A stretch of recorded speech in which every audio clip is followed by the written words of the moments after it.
Fourth is the ability to network. There's no question that your opportunities expand the more people that you know.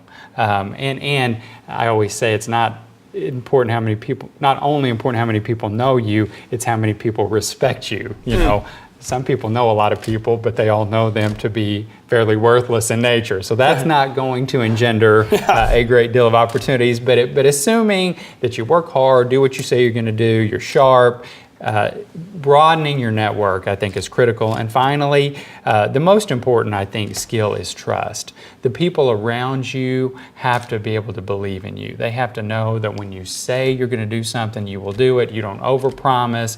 You don't say things just to make them go away. You don't tell them that you're going to follow up and do something and never follow up. So in my experience, these 5 skills, if you want to run the show someday and be the CEO and the owner someday, I think you've got to master these 5 skills. And I think if you're watching this and maybe you're kind of going, gosh, this is a big list, where do I even start? I would just give you an example for my life.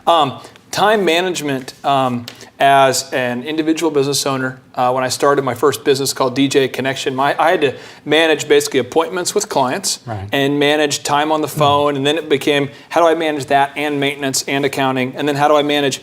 And over time, I just had to get better and better. And right now, my thing now is I'm trying to actually block out chunks of time just to think.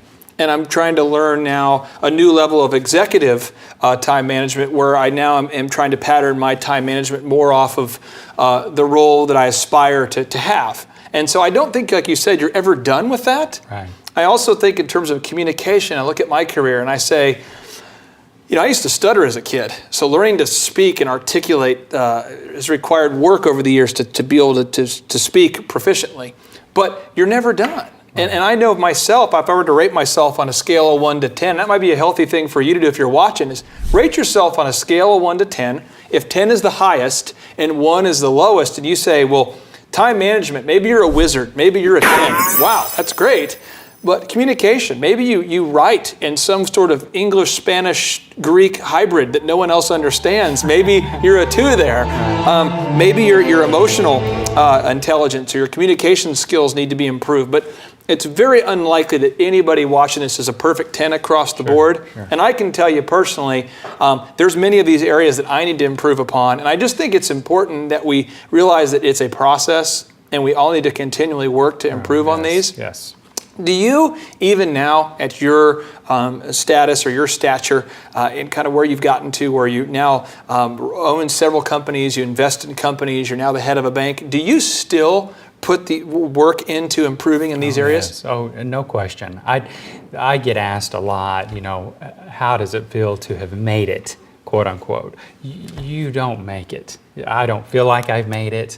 I feel like we all just continue to grow day after day after day. And I think that's what life is just this continuous growth and development, and I don't think that will ever change. And one thing that's great too, I'm married and I have 5 kids. I know you're married and you have a wonderful wife as well. And my wife tends to point out whatever my weakest skill is. So she's like, hey, your emotional intelligence is pretty low right now. If you need to find where in these areas that you need work, just ask your spouse. There you go. That's what I would recommend.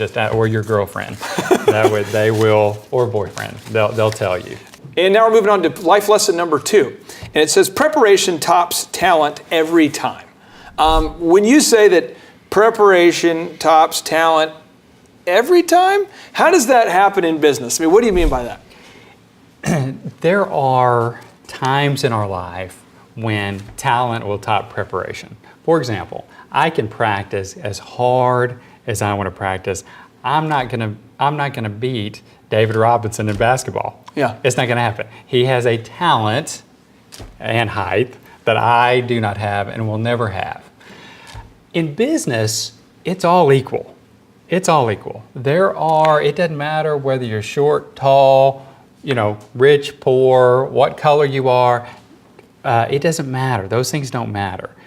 In business, preparation wins.